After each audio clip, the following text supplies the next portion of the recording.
No. Oh, no, Gary, come on. No, not at all. Look at the crowd. It's great. They're obviously here for us. And we're so excited. It's going to be a great panel with some great people and great stories. And we're also going to be giving out these wonderful Deep Space Nine soundtracks from La La Land. So hopefully you got your Deep Space Nine knowledge ready and waiting. But without any further ado, we want to bring out the great Terry Farrell and then our visitor.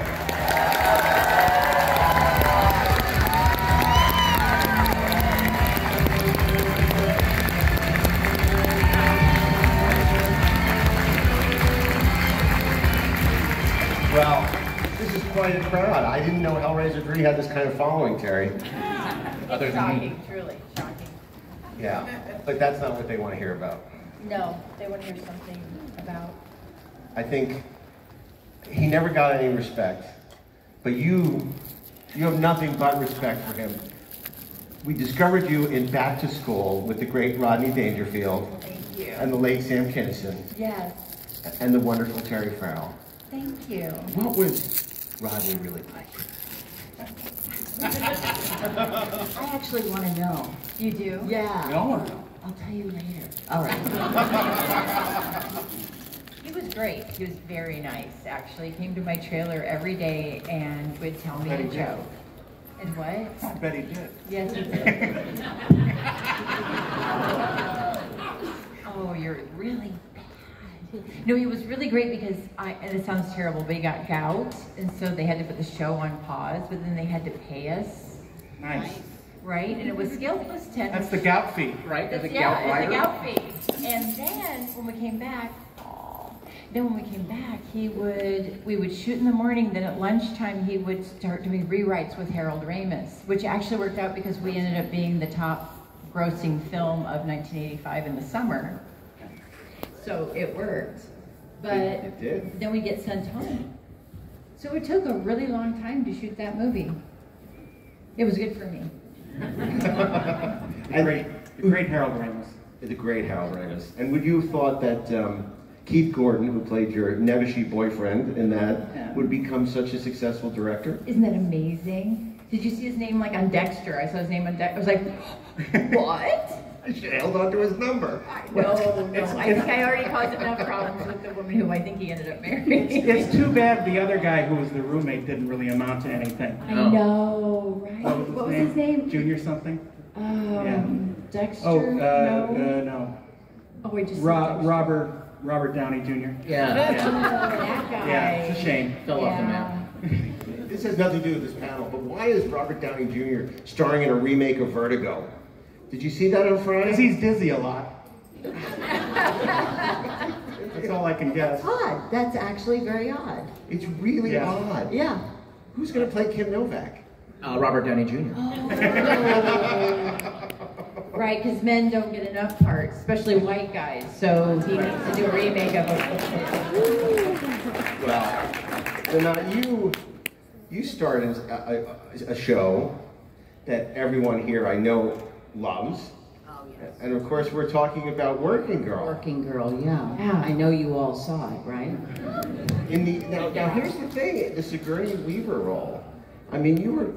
Yeah. How do you approach something like that? Because you're such a nice person, but you're playing not the nicest person. I mean, you played a lot of your early roles. You were kind of nasty. She was wound tight. But the funniest part of that show was our big problem was the leading lady. It was like, oh God, she's so quiet, she's so intense. Does she know it's a sitcom? This isn't working.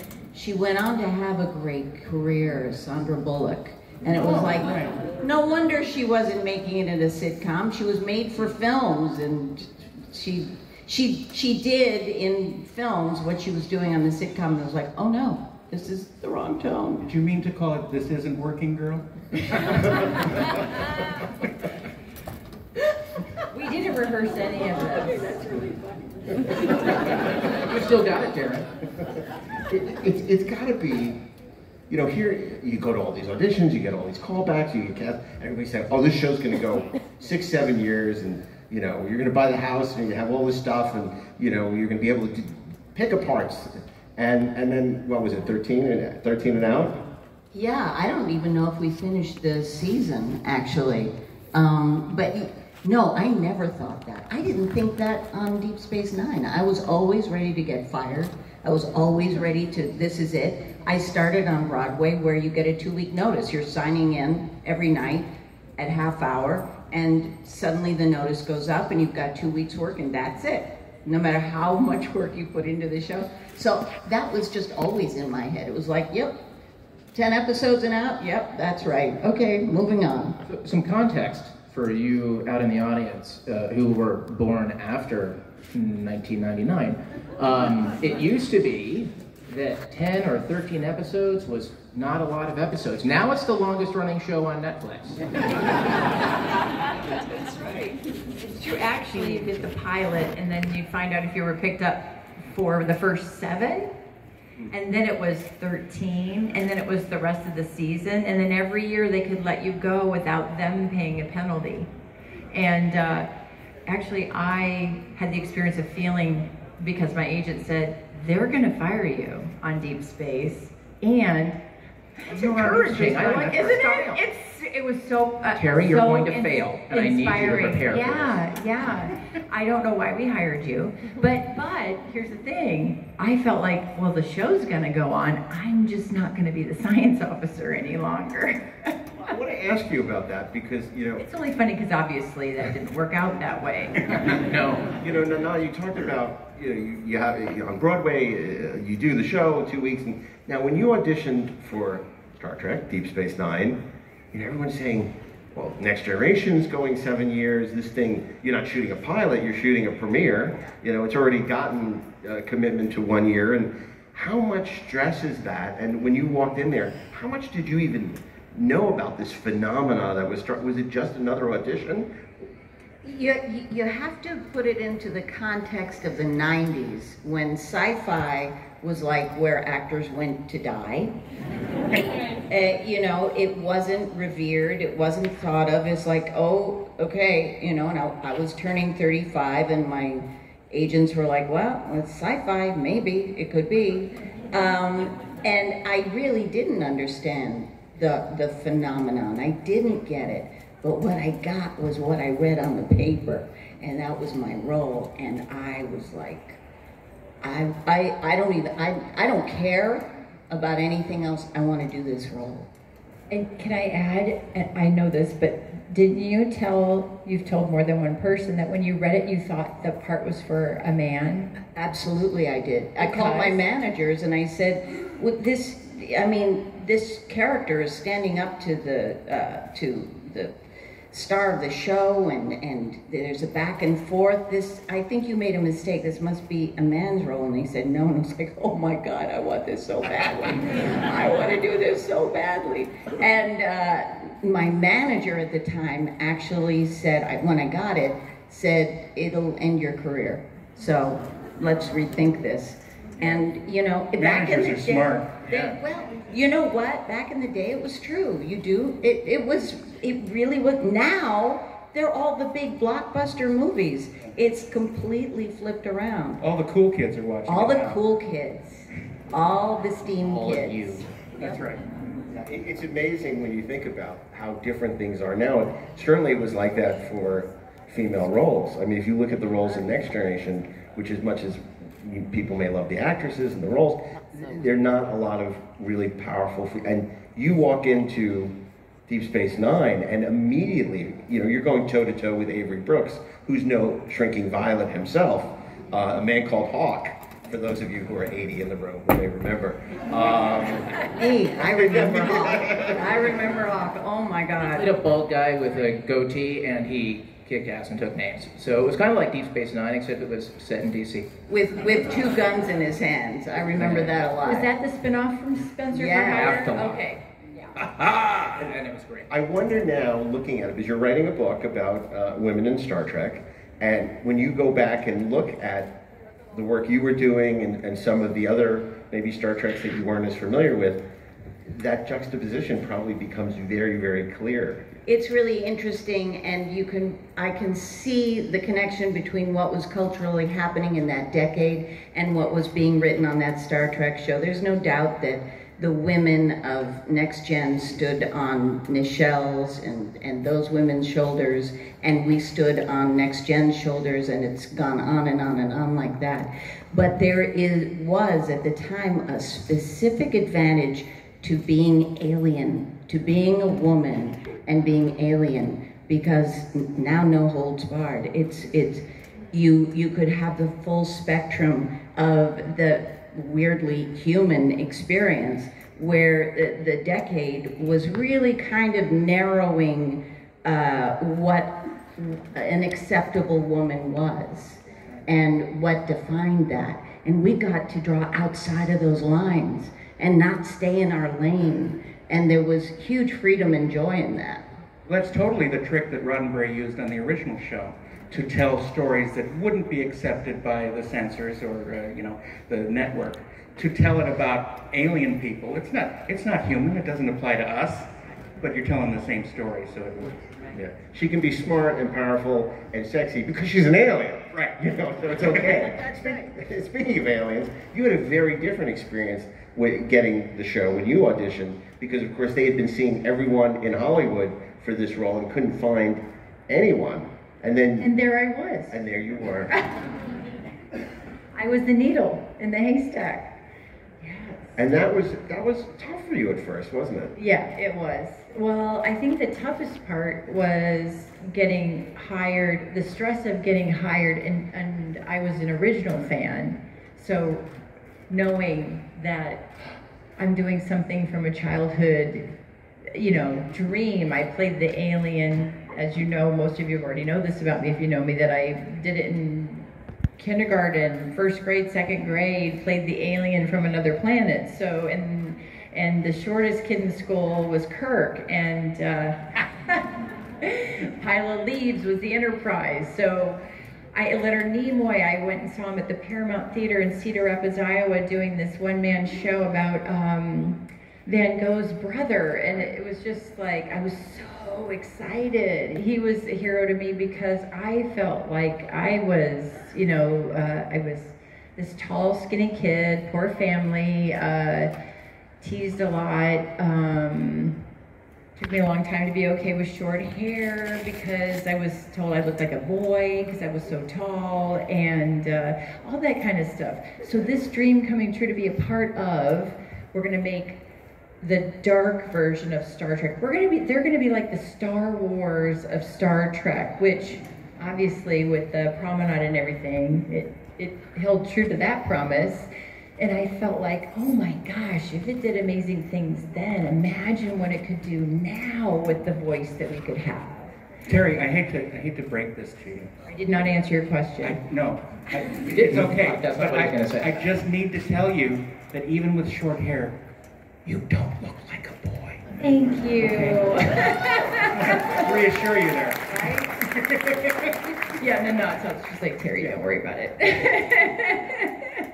And I think that, one of the challenges you had is, I think, not for the pilot, your character was pretty much set. It's sort of like Shatner in Where No Man Has Gone Before. Like from day one, you had that down, right? And there were all these shades of gray and nuances and exploration, but it didn't change. You had it down. Now Terry, they had no idea what to do with you, and through that whole first season. But in all fairness, too, I feel like as a performer, I had a long hiatus in between working, and I was much greener than Nana. She's a very seasoned actress when she started Deep Space.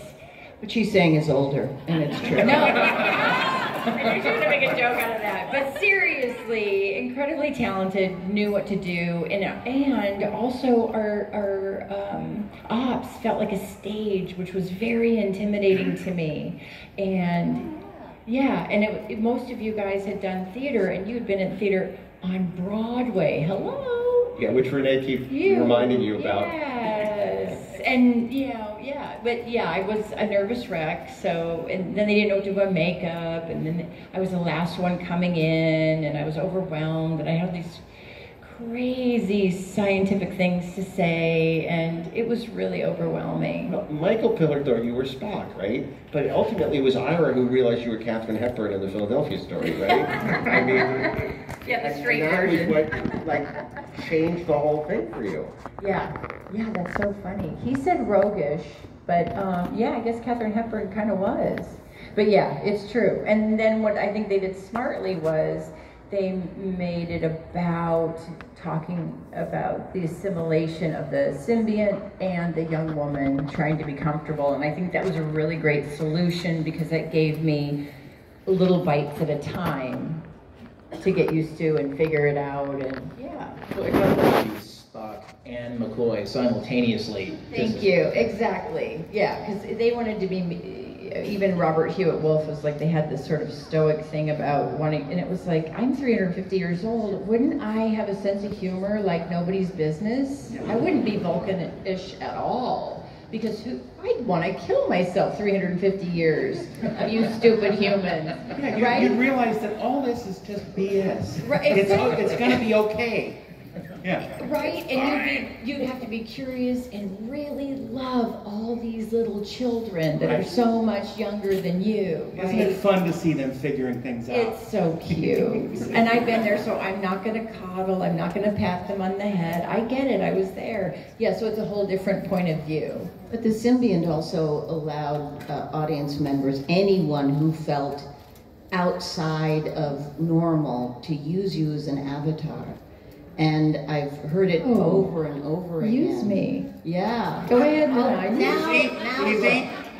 not like that. Well, Usually. To experience. Have you seen our dolls together? No, please. No, we dare not. All right. There. So, I just ended the podcast. Correct. So, I know all weekend I'm sure people come up and say, I love Deep Space Nine. I love you in Deep Space Nine. It's my favorite Star Trek.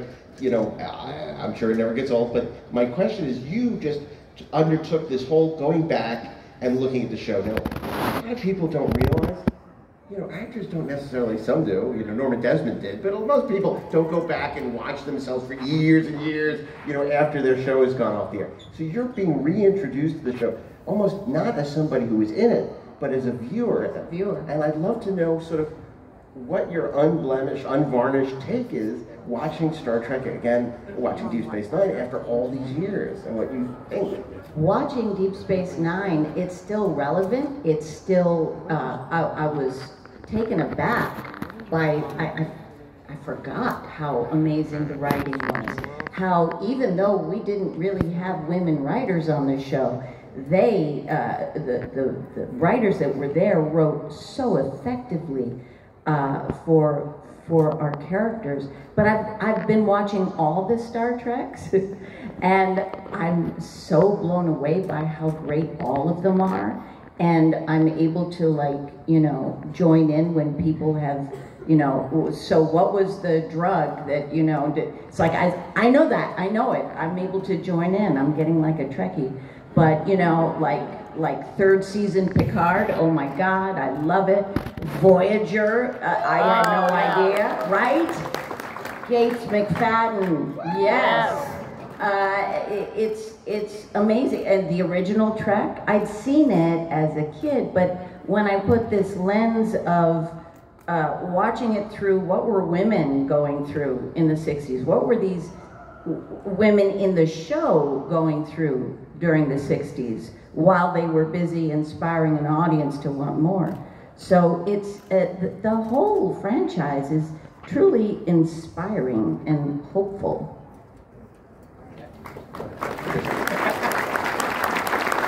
So both of you got to do something very different, I think, from other female characters in Star Trek. You guys got to do action. Dax got to hang out with Klingons and kick ass and take names. And Kira, obviously, like every other minute, was finding somebody to punch in the face. I'm thinking about you right now. But by the same token, you guys got to do some of the best dramatic stuff. Like, you just did. You know, moments that stand out to me for Kira, for example, you know, were Progress. You're burning that Bajoran farmer out of his home. That's when Kira clicked. Or you do that fabulous scene in the first season, Scenes, with Harris Yulin in Duet. Like, for you guys, what were those moments for you in the show where you go, oh, the writers get it, I get it, like now I've found my space? First of all, a word about the guest stars. Harris Yulin, Brian Keith. Yep. Thank you. Unbelievable. Louise Fletcher. It raised all of us every time they came on the show. But it was like I am going to have a meal. I'm going to roll up my sleeves. I don't have to worry about making a mess. This is mine. That's what it felt like. I mean, and obviously Louise Fletcher passed away last year. Such an extraordinary actress, an Oscar winner. You know, I go back to your manager telling you don't want to do sci-fi, it's going to ruin your career. And then Frank Langella's showing up, and Louise Fletcher, and it's like, well, I don't know about that. Yep. I mean, and that must have been great, because for you as actors, you know, the people at the top of their game that you're working with, I mean, and it also gave the imprimatur quality to the show, because, you know, sci-fi shows were not attracting these kind of people to It was amazing. I don't know quite how they did it, although maybe their agent said, you know what, people are watching these things, just do one, live through it. And it was hard.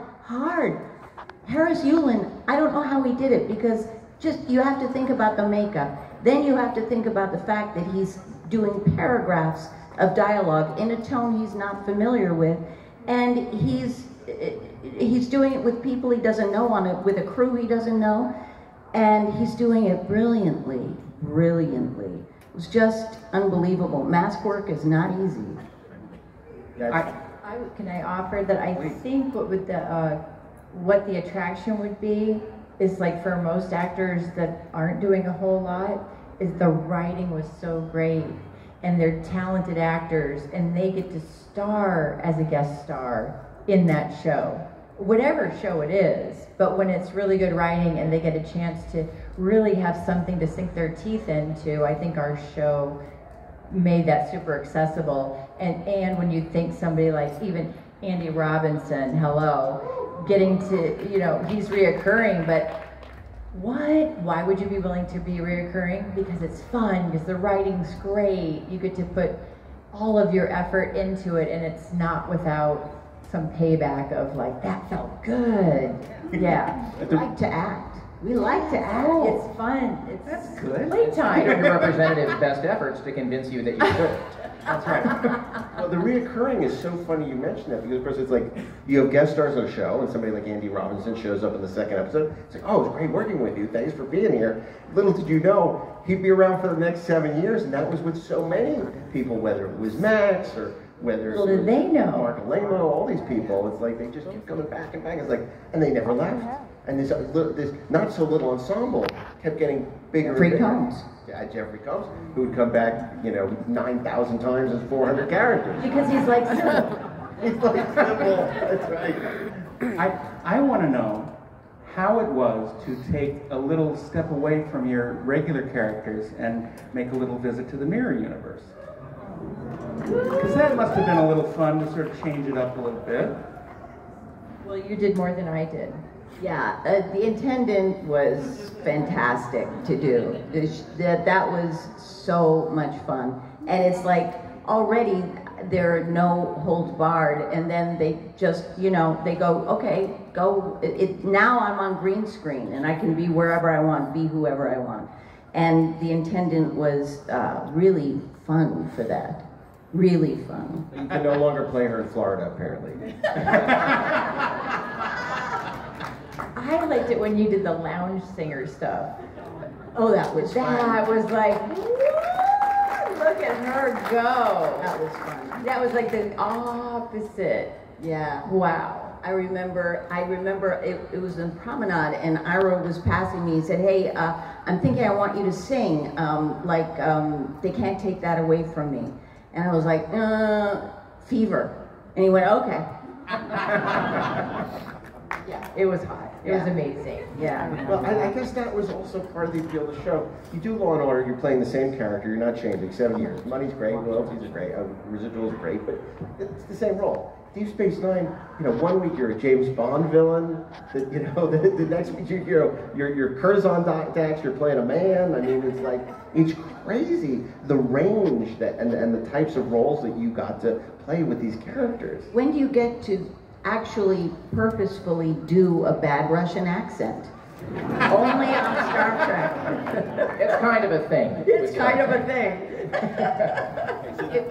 That brings up our first Star Trek Deep Space Nine soundtrack from La La Land. What was the name of the character that Nana played in Our Man Bashir? Oh, here you Sorry, go. I'm not Ashley. eligible. That man just raised his hand with a hat can't. in line. Why not? The man in the hat. No. Right there. Yeah, I just can't see He anything. is- Johnny he's Cash, right in the come on. center, standing. He's Tell us, standing. who is it? He's Man in He's the hat. standing, the way Yes. waving. Come towards us. Yes, Jesus. Say Yes, something. Lord. Yeah. You know what? Everybody looks like they're in heaven because it's like backlit. Not that I've ever been there. I'm just saying. Tell us the greatest story ever told. Okay. Oh my God, the pressure. Oh, No, we no. iced the kicker. That's not good. I had it in my head, and then I got nervous. Wait, I'll give you a clue. Watch me. Sits a lot. Sir sits a lot. That was no. No. You can do it. That wasn't it either. All of a sudden, my brain is going to Natasha, and I know it's... No, that was Boris and Boris and Natasha. Okay. Whoever, I'm sorry. we're gonna help you. We are not gonna let your anxiety get the best of you. Okay, so James Bond, we know what those Pussy Galore and Christmas Jones and Ursula Andress. So think along those Lenny lines. O'Toole. Lenny O'Toole. Ryder I'm a Strong. huge James Bond fan, so that episode's my favorite, and I can't think of Okay, it. who did Avery Brooks play in that? Oh, Professor Noah. No. Get closer. Warm. Dr. Noah. There you go. Yeah. Congratulations. And I was come on and off. Come on and off. Who would Well, have if you guessed? insist. Right? It's a kid show, ladies and gentlemen. Oh, okay. Actually, the more I'm... Oh, Yeah. God, that's so Yeah, there's another one. Oh, no. I don't want to know. We gotta Okay. ask a question, I guess, for you now. We're in an equal opportunity here. How do you want to do name all of Dax's symbionts? You think that's not his worry? I can name all the symbionts. Yes, You can? absolutely. I can name all the symbionts. You want me to do it? I want you to. Okay. I want you to. Okay. Here's the name of every single symbiont. I love you so much. Dax.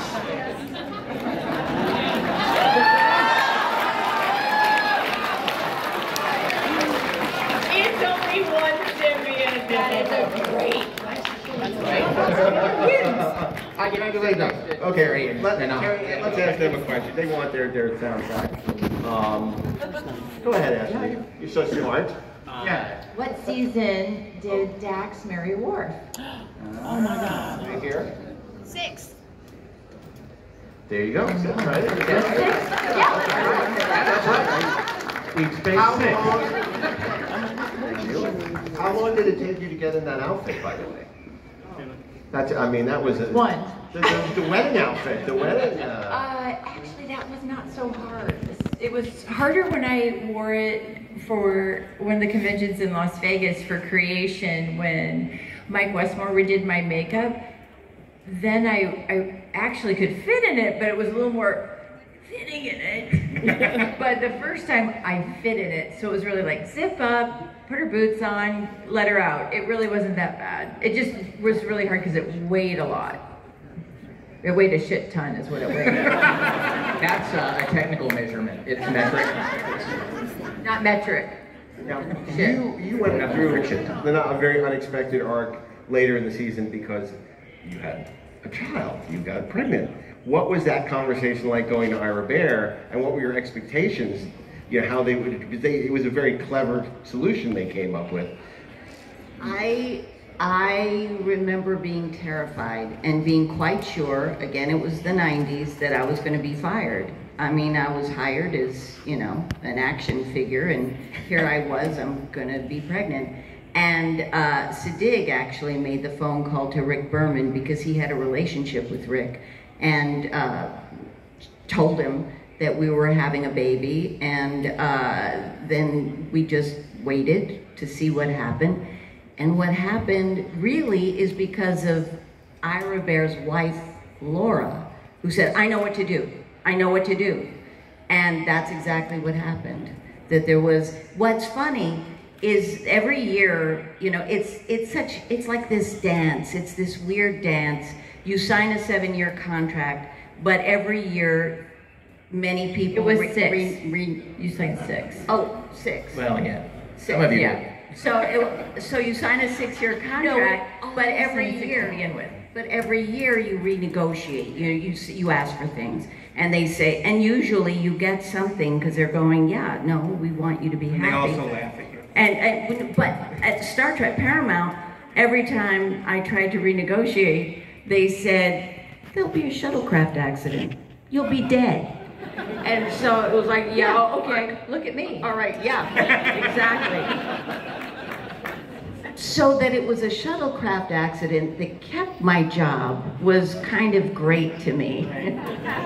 It was wonderful.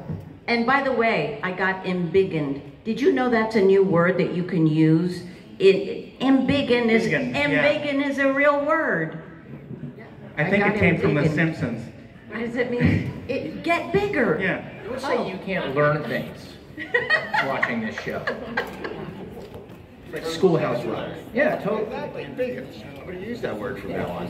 You should probably open it up to the audience. People are standing They're here. all standing. It's They're honestly, waiting. They're it's waiting answer. something. They're at Shul. At Shul, when you see people like in Shul, This poor lady's been standing it's like here. you're like in asking the rabbi to please let you sit down. Yeah. I think it's an Andorian. Outstanding. Go ahead. You can go. So my question is for Nana Visitor, and what was the most emotional scene you had to film? Come on, quickly. You know. Well, you know what? One of the ones that pierced my heart the most was at the end of Duet, when his character gets killed, knifed, and it's a Bajoran who does it, and that was that got me, and that got Kira, that got the whole thing. That was very emotional. Thank you. Thank you. And it's Nana. Oh, he's back. Welcome back, Lord. Thank you. My name is William. Huge fan. So I'm also helpless romantic, and the show had some of the greatest romances of all time. And obviously both your relationships on screen with Worf and with Odo were fantastic. But I have a question for Nana of, you were spending 6 years up to that point with Renee before you actually got to initiate a relationship. Was there any point where you two just wanted to say, no, this season, we're not waiting another season, this season, because clearly it's happening? I have to say, we were such good friends by that time that it was weird to kiss passionately. It was like, oh God, okay, what? Here we go. But there couldn't have been more rubber involved. Children's show.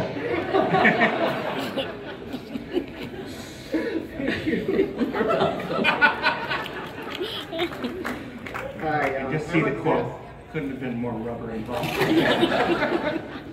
Hi, I'm Andreas. I was wanting to know how much over the course of the 6-7 years went of yourself went into the character, and then vice versa, of the character that you took for yourself.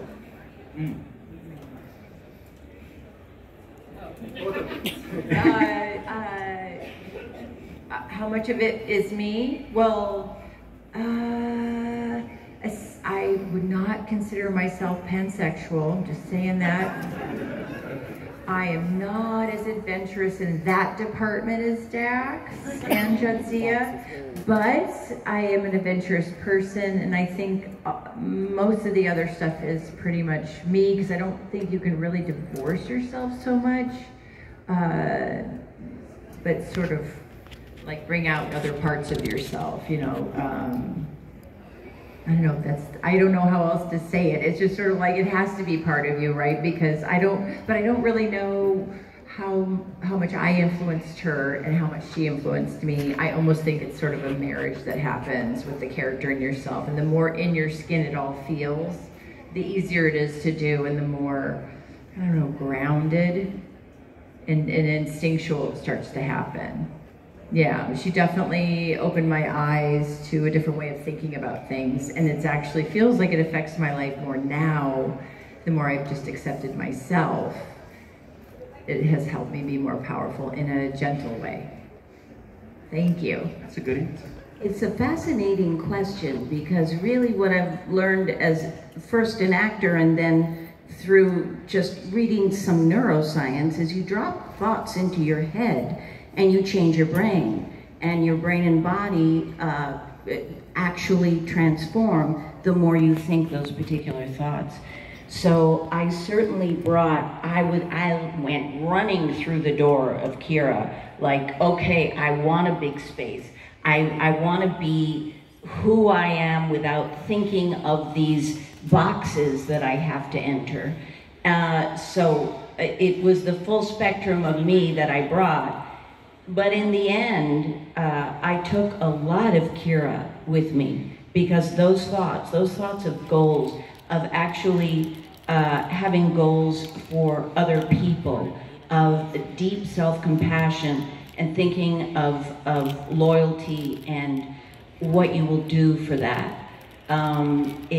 Those are things that I not only, it's not like it just kind of came with me. I decided, I went, yeah, that's a thought I will keep dropping in this brain, and let this brain change to be more like Kira that way. Thank you so much. Yeah. Thank you. It's been said, I think it was Bill who said this, that when you're doing 22 episode seasons, 24 episode seasons, you have no choice sometimes but to plumb from your own experience, because you just don't have the kind of time like you do on Broadway, where you have rehearsals and things, you just have to go and do it. But you know what? It's all the same source. It's all the same source. You either go there fast, or you take 6 weeks and you say, I need 6 weeks to get here. Actually, on Broadway, they don't need 6 weeks. They just need to drop down into their subconscious lake and get everything they need. We all have it. Oh, okay, if Jadzia had survived and you guys were pulled back to play those characters now, kind of like a hard situation, right? What do you think that both of your characters would be doing? What would you want them to be doing? A little more adventurous.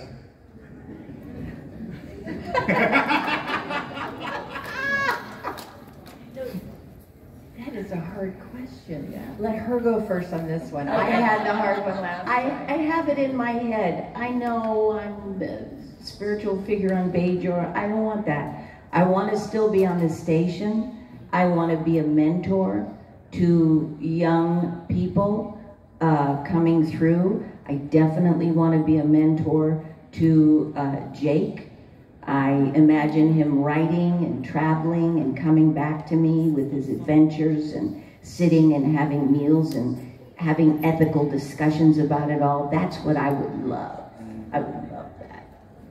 Get Terry Metalis on the phone right now. Oh wait, he'll be on the phone at 4:30. I'll ask him then. I got a pitch. And that's what she does with her son Janko.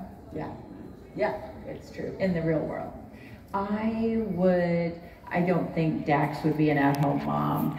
I don't think they would end up having children in my version of that. I think I would want Dax to take the Defiant and go off on her own in that way. I don't mean that Worf, I think they would still love each other, but I think after enough time together, they could both go off on their own adventures, be that kind of couple, right? But I think that she would still be super curious about the world. And I think what I would love is, you remember when Spock got melted down in that, which I don't remember which movie, and then suddenly he's just back in the next movie, and I think there's like, hey, like that. Like suddenly I'm just back, and you know, maybe you could reorganize the Klingon world too. Get in there and no. I don't know. No. You like decluttering it, like Marie Kondo, or No. Marie Kondo Klingon stuff. Just make the costumes Kondo's a pretty good Klingon name, actually. They're writing it for me. But here's the thing: if you knew Rejoined, and I don't know why this just hit me, but someone was telling me about Ezri Dax and Worf, and I was like, wait a minute, this is reminding me of Rejoined. You're not supposed to come back and live another Trill's life. Right. So maybe the 7th season just didn't happen. I think we could get behind that. You mean it was a dream, like in Dallas? Yeah. Yes. Wow. And then we come back, and she can come back as a guest star or something else. You can go off. Bashir dreamed it. Bashir dreamed And you it. can go off RVing like you wanted to. Yeah, And the Defiant. Yeah. Thank you. Sometimes. But yes, like that. So, Thank you. yeah, wow. Thanks so much. I'm glad I just worked that out in front of all of you. Process. It's cheaper than therapy, so that's good. Right? Yeah. Alright, so Star Trek, most people think of as being pretty silly, but Deep Space Nine is really about rebuilding after a hostile takeover, a hostile people being in a mess. That's all right, we're with you because we're fans. Of you. Did you take anything from history or real people who went through similar situations after being occupied? All of them. Every situation, every time. When it comes down to it, it's one human being impacted. There's actually a wonderful book about the Holocaust, and I didn't know when I read it in the 80s.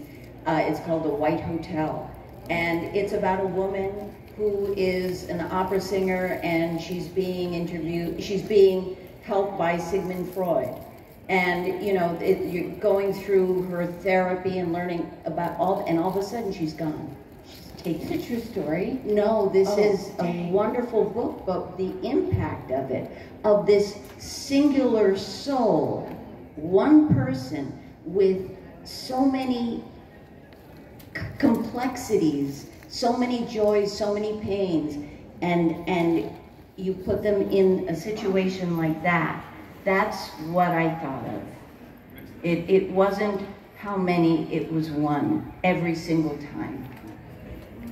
What's so sad is this is a TV show from 30 years ago, and yet it's so relevant today. You think about the story you did when you find out your mother was a collaborator with the Cardassians, and a lot of the stuff that Deep Space Nine was grappling with in the 90s is, sadly, is relevant today as it ever has been. Absolutely. And yet there was a man who came up to me today and said, my grandmother was in the camps and a Holocaust survivor, and the show meant so much to her. And it's like, you just want to melt on the floor then and just go, thank you for this show. Hey guys, my name is Hunter, and maybe this is an easier question, but for each of y'all, what would you say is an underrated episode of Deep Space Nine, or maybe one of your favorites that people wouldn't think of first? Underrated. I can't say it's my favorite though. Ella Moraine, that one. It's different. Everyone hates Move that along, one, right? Move along. Yes. Move along. Yeah, but the ones that I love, everyone seems to agree with. So there's nothing. No, I mean, yeah, I don't think there's an underrated one. I have to say, I haven't watched the entire series again, so maybe I need to get on that. Just some investigative reporting for you next time. Just in general. Rejoined. And actually, which I found interesting, and I don't know that everybody knows this, but at the time, once it aired on the East Coast, it got preempted because of its content. And then we had a lot of angry people, which is interesting because the world has changed a lot since then in programming and what kind of relationships people have on television. But at the time, and it was really, when was it? 1990s, mid-90s. Yep. Yeah. Let me It's ask kind you of this. scary that's where we were at, that people could do that. Let me reframe this question. Far beyond the stars. What was the most Yeah, fun? far beyond. Like, was something like Take Me Out to the Halls Week, you're finally off the Paramount lot, you're not in those stages, you're going off and doing the baseball game. Like, is that just liberating because it's so different?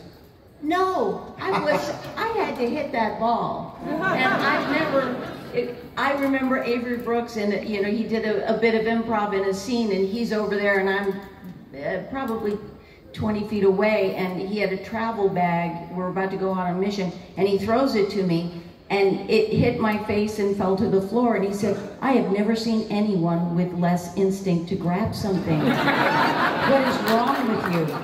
But I never played sports, I never played ball, I couldn't, they hired a professional baseball player to work with me so that I could throw the ball. I can actually throw pretty well still. And to be able to hit it. But I never did it. I grew up in New York City. So, They don't have balls in New York City. Not an excuse. I know, come on, let me get away with that, please. No, I have no instincts. If you throw a ball at me, it'll hit me in the face, because my arms won't do anything. No instincts whatsoever. But no, that wasn't fun. That was nervous making. But what was fun was to come out on a round bed from the wall as come on and off. That stuff, that Bond episode was fun. I was Huggy Bear or something. You were sexy with your black glasses, and you knew when you took those Kiss the girl, glasses off. get the key, right? That was the thing. Kiss the girl, get the key. The Yes. thing that the That's right. Yeah. By the way, for the record, Rocks and Shoals underrated. For the uniform, right? Yes. That's your pick. I think the whole series is underrated. Yeah, actually. Aw, thank you, Darren. Well, one more question, and it's appropriate that Captain Picard. go ahead. Good afternoon. I have a question for Nana. I've seen some of your Mama Nana series, so if I repeat anything, I apologize. If Nerys were going to be a guest on your little videos, what sort of things would she talk about as your Mama Nana?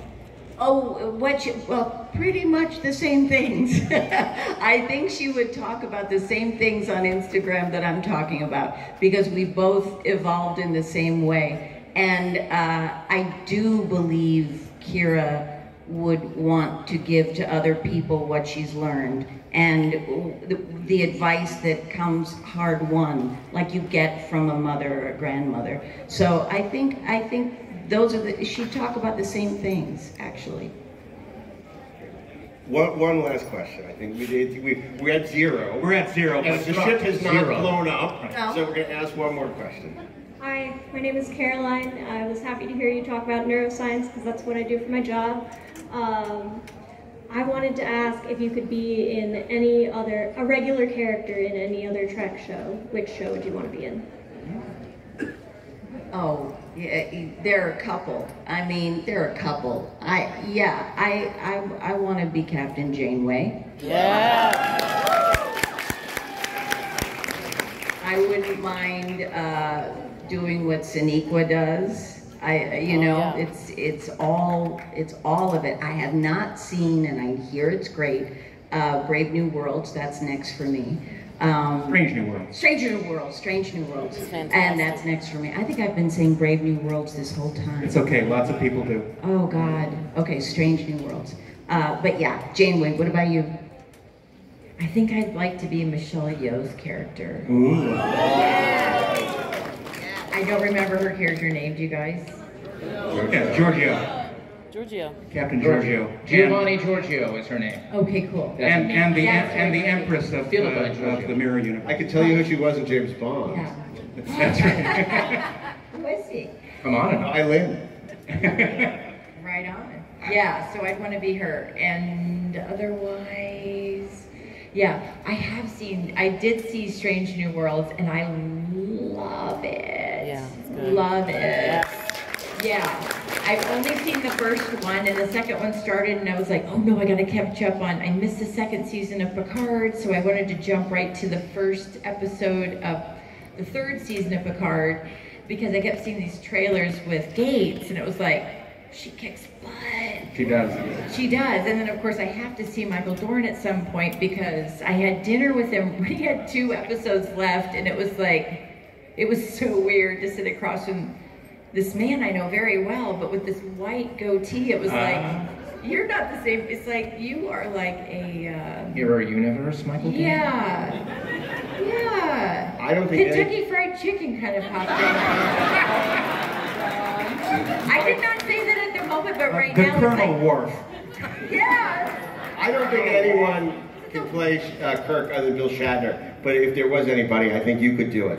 Oh, I'd love I think that. you would be an amazing Kirk. I would love to play Kirk. I would love that. Oh Anyway, my God. we are so grateful. This is wonderful.